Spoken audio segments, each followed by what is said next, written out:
بسم اللہ الرحمن الرحیم۔ پانی پر تصادم۔ چنانچہ عمر بن سعد نے ان کا پانی بالکل بند کر دیا، یہاں تک کہ جب یہ سب حضرات پیاس کی شدت سے نڈھال ہوئے تو امام حسین رضی اللہ تعالی عنہ نے اپنے بھائی عباس بن علی رضی اللہ تعالی عنہ کو 30 گھڑ سواروں اور 30 پیادہ پاؤں کے ساتھ پانی لانے کے لیے بھیجا۔ جب یہ لوگ پانی لینے کے لیے جا رہے تھے تو راستے میں عمر بن سعد کی فوج سے ان کی مڈ بھیڑ ہو گئی، لیکن اس کے باوجود پانی کی تقریباً 20 مشکیں یہ حضرات اپنے ساتھ بھر کر لے آئے۔ عمر بن سعد سے مکالمہ۔ امام حسین رضی اللہ تعالی عنہ نے عمر بن سعد کے پاس پیغام بھیجا کہ آج رات ایک دوسرے کے لشکروں کے ساتھ ہماری ملاقات ہونی چاہیے تاکہ ہم سب بالمشافہ ایک دوسرے کے سامنے گفتگو کر سکیں۔ عمر بن سعد نے آپ کا یہ پیغام قبول کیا اور رات کو دونوں لشکروں نے باہم ایک دوسرے سے ملاقات کی۔ 3 شرطیں۔ ملاقات میں امام حسین رضی اللہ تعالی عنہ نے اپنے متعلق عمر بن سعد کے سامنے مندرجہ ذیل 3 شرطیں رکھیں۔ نمبر 1، میں جہاں سے آیا ہوں وہیں واپس چلا جاؤں۔ نمبر 2، میں یزید کے پاس چلا جاؤں اور خود اس سے اپنا معاملہ طے کر لوں۔ نمبر 3، مجھے مسلمانوں کی کسی سرحد پر پہنچا دو، وہ لوگ جس حال میں ہوں گے میں بھی اسی حال میں رہ لوں گا۔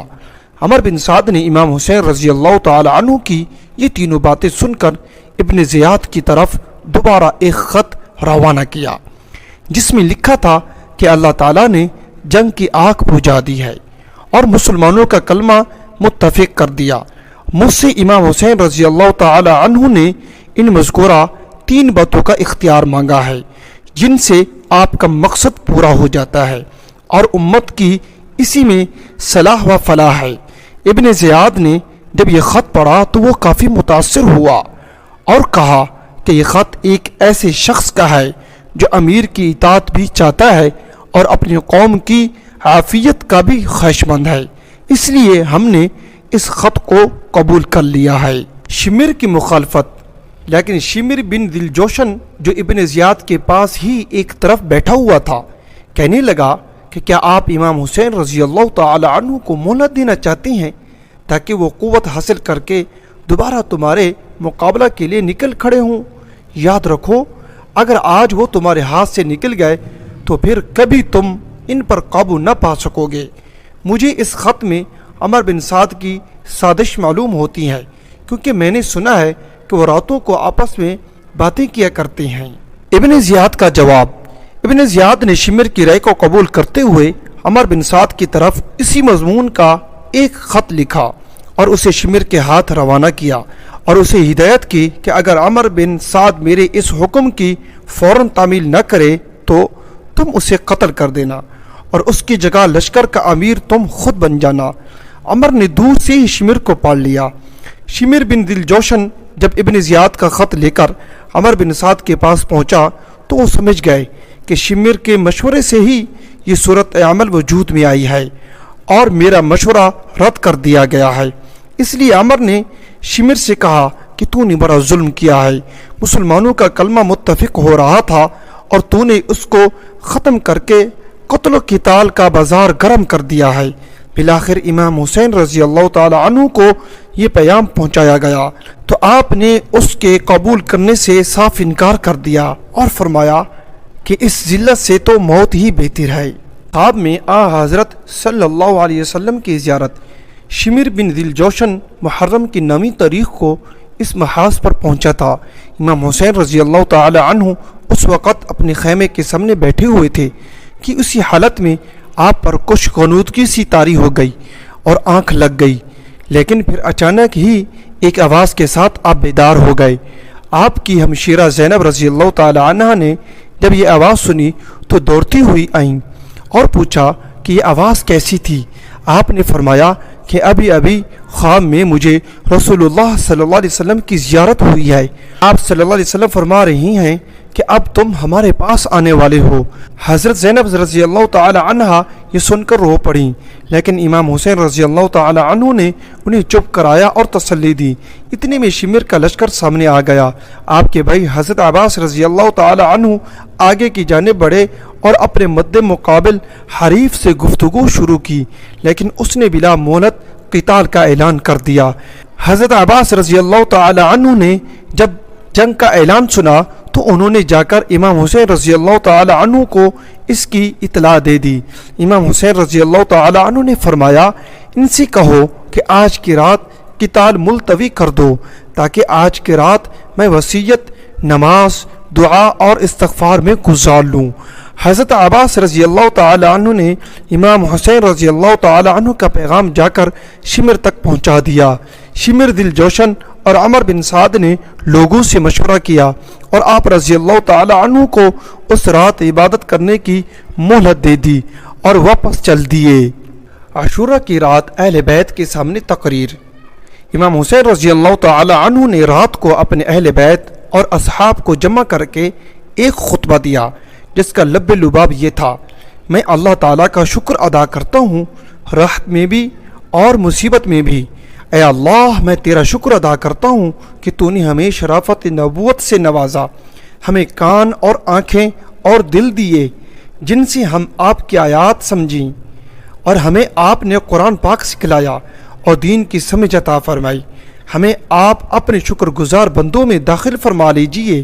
اس کے بعد ارشاد فرمایا، میرے علم میں آج تک کسی شخص کے ساتھی ایسے وفا شعار اور نیکوکار نہیں ہیں جیسے میرے ساتھی ہیں، اور نہ ہی کسی کے اہل بیت میرے اہل بیت سے زیادہ ثابت قدم نظر آتے ہیں۔ آپ لوگوں کو اللہ تعالیٰ میری طرف سے بہت بہت جزائے خیر عطا فرمائے۔ میں سمجھتا ہوں کہ کل ہمارا آخری دن ہے۔ میں آپ سب کو خوشی سے اجازت دیتا ہوں کہ سب اس رات کی تاریکی میں متفرق ہو جاؤ اور جہاں پناہ ملے وہاں چلے جاؤ، اور میرے اہل بیت میں سے ایک ایک کا ہاتھ پکڑ لو اور مختلف علاقوں میں پھیل جاؤ، کیونکہ دشمن میرا طلبگار ہے اور مجھے پائے گا تو دوسروں کی طرف التفات نہ کرے گا۔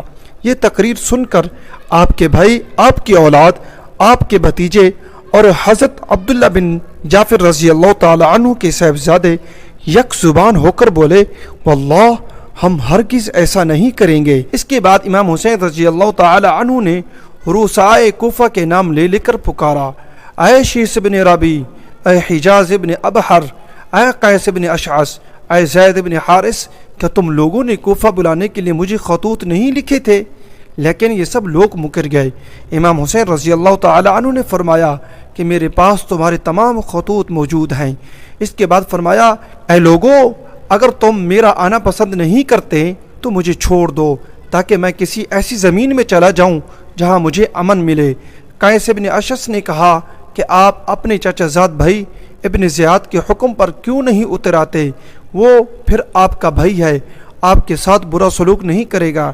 لیکن امام حسین رضی اللہ تعالی عنہ نے فرمایا کہ مسلم بن عقیل رضی اللہ تعالی عنہ کے قتل کے بعد بھی اگر تمہاری رائے یہی ہے تو اللہ کی قسم میں کبھی بھی اس کو قبول نہ کروں گا۔ یہ فرما کر آپ گھوڑے سے نیچے اتر آئے۔ زہیر ابن قین رضی اللہ تعالی عنہ کی پرجوش تقریر۔ حضرت زہیر بن قین رضی اللہ تعالی عنہ کھڑے ہوئے اور ان لوگوں کو نصیحت کی کہ تم آل رسول کے خون سے باز آ جاؤ۔ اگر تم اس سے باز نہ آئے تو خوب سمجھ لو کہ تم کو ابن زیاد سے کوئی فلاح نہ پہنچے گی، بلکہ بعد میں وہ تم پر بھی قتل و غارت کرے گا۔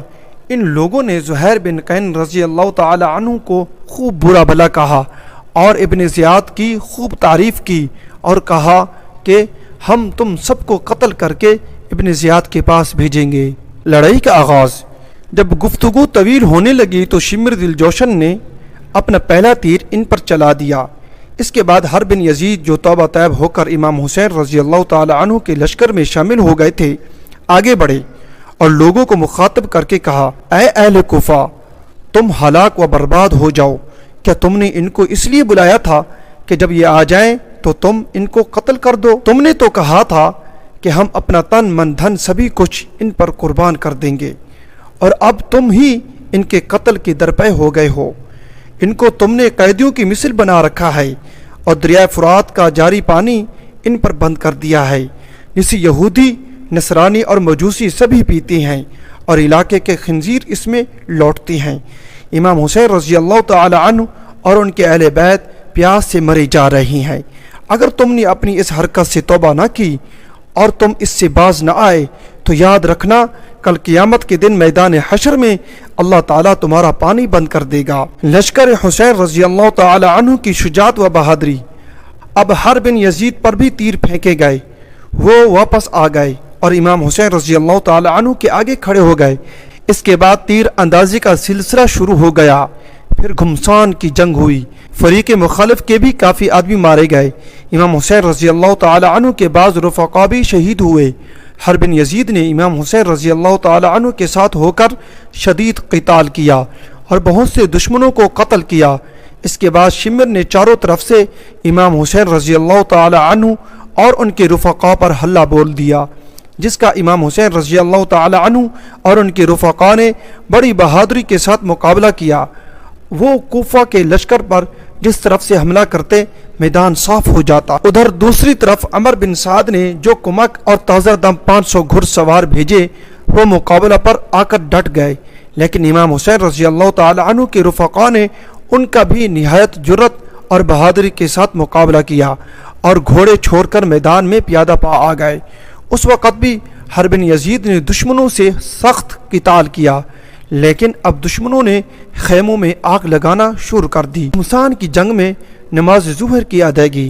امام حسین رضی اللہ تعالی عنہ کے اکثر و بیشتر ساتھی شہید ہو چکے تھے اور دشمن کے دستے آپ کے قریب پہنچ چکے تھے۔ حضرت ابو شمامہ سیدی رضی اللہ تعالی عنہ نے امام حسین رضی اللہ تعالی عنہ سے عرض کیا کہ میری جان آپ پر قربان ہو، میں چاہتا ہوں کہ آپ کے سامنے قتل کیا جاؤں، لیکن دل یہ چاہتا ہے کہ ظہر کی نماز کا وقت ہو چکا ہے، نماز ادا کر کے اپنے پروردگار کے پاس جاؤں۔ امام حسین رضی اللہ تعالی عنہ نے بآواز بلند اعلان کیا کہ جنگ ملتوی کر دی جائے تاکہ ظہر کی نماز ہم ادا کر لیں۔ گھمسان کی جنگ میں نماز ظہر کے اعلان کی طرف کون کان لگاتا؟ طرفین کی طرف سے شدید قتل و قتال برابر جاری رہا، یہاں تک کہ ابو شمامہ سیدی رضی اللہ تعالی عنہ نماز کی حسرت دل ہی دل میں لیے شہید ہو گئے، لیکن امام حسین رضی اللہ تعالی عنہ نے اپنے چند اصحاب کے ساتھ نماز ظہر صلاۃ الخوف کے مطابق ادا فرمائی۔ نماز ادا کر لینے کے بعد امام حسین رضی اللہ تعالی عنہ نے پھر قتال شروع کر دیا۔ اب یہ لوگ آپ تک پہنچ چکے تھے۔ حنفی آپ کے سامنے آ کر کھڑے ہو گئے اور سب تیر اپنے بدن پر کھاتے رہے، یہاں تک کہ زخموں سے چور ہو کر گر گئے۔ زہیر بن قین رضی اللہ تعالی عنہ نے آپ کی مدافعت میں سخت قتال کیا، یہاں تک کہ وہ بھی شہید ہو گئے۔ اس وقت امام حسین رضی اللہ تعالی عنہ کے پاس بجز اپنے چند گنے چنے رفقا کے اور کوئی نہ رہا تھا، اور بچے کچے رفقا بھی خوب اچھی طرح سمجھ گئے کہ اب ہم نہ امام حسین رضی اللہ تعالی عنہ کی جان بچا سکتے ہیں اور نہ اپنی جان۔ اس لیے ہر شخص کی خواہش یہ ہوئی کہ میں امام حسین رضی اللہ تعالی عنہ کے سامنے سب سے پہلے شہید کیا جاؤں۔ اس لیے ہر شخص نہایت شجاعت و بہادری کے ساتھ دشمنوں کا مقابلہ کرتا رہا۔ اسی اثناء میں امام حسین رضی اللہ تعالی عنہ کے بڑے صاحبزادے بلکہ بڑے شہزادے علی اکبر شعر پڑھتے ہوئے دشمن کی طرف بڑھے، جس کا ترجمہ یہ ہے کہ میں حسین ابن علی رضی اللہ تعالی عنہ کا بیٹا ہوں، رب کعبہ کی قسم ہم اللہ کے رسول کے بہت قریب ہیں۔ اتنے میں مرہ بن منقذ آگے بڑھا اور ان کو نیزہ مار کر زمین پر گرا دیا۔ پھر کچھ اور بدبخت آگے بڑھے اور لاش مبارک کے ٹکڑے ٹکڑے کر دیے۔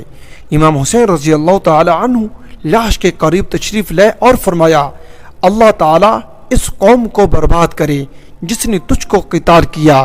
یہ لوگ اللہ تعالیٰ کے معاملے میں کیسے بے وقوف ہیں، تیرے بعد اب زندگی پر خاک ہے۔ پھر ان کی لاش اٹھا کر خیمہ کے پاس لائی گئی۔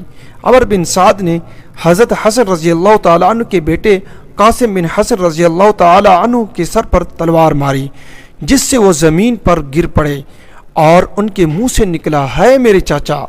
امام حسین رضی اللہ تعالیٰ عنہ نے بھاگ کر ان کو سنبھالا اور عمر بن سعد پر تلوار سے جوابی وار کیا، جس سے کوہنی سے اس کا ہاتھ کٹ گیا۔ امام حسین رضی اللہ تعالیٰ عنہ بھتیجے کی لاش اپنے کندھے پر اٹھا کر لائے اور اپنے بیٹے اور دوسرے اہل بیت کی لاشوں کے قریب لا کر رکھ دی۔ دشمن کی فوج سے تنہا مقابلہ۔ اب امام حسین رضی اللہ تعالی عنہ تقریباً تنہے تنہا اور بے یار و مددگار رہ گئے تھے، لیکن آپ کی طرف بڑھنے کی کسی کو ہمت نہیں ہو رہی تھی۔ کافی دیر تک یہی کیفیت رہی کہ جو شخص بھی آپ رضی اللہ تعالی عنہ کی طرف بڑھتا فوراً واپس لوٹ جاتا، اس لیے کہ کوئی بھی آپ کے قتل کا گناہ اپنے سر لینا نہیں چاہتا تھا۔ یہاں تک کہ قبیلہ کندا کا ایک شقی القلب شخص مالک بن نصیر آگے بڑھا اور اس نے امام حسین رضی اللہ تعالی عنہ کے سر مبارک پر حملہ کر دیا، جس سے آپ شدید زخمی ہو گئے۔ اس وقت آپ نے اپنے چھوٹے صاحبزادے عبداللہ بن حسین کو اپنے پاس بلایا اور ابھی اپنی گود میں بٹھایا ہی تھا کہ بنو اسد کے ایک بد نصیب شخص نے ان پر ایک تیر چلایا، جس سے وہ بھی شہید ہو گئے۔ امام حسین رضی اللہ تعالی عنہ نے اپنے معصوم بچے کا خون دونوں ہاتھوں میں لے کر زمین پر بکھیر دیا اور اللہ تعالیٰ سے دعا کی کہ اے اللہ تو ہی ان بدبخت اور ظالموں سے ہمارا انتقام لینا۔ اب امام حسین رضی اللہ تعالی عنہ کی پیاس حد کو پہنچ چکی تھی۔ آپ پانی پینے کے لیے دریائے فرات کے قریب تشریف لے گئے، مگر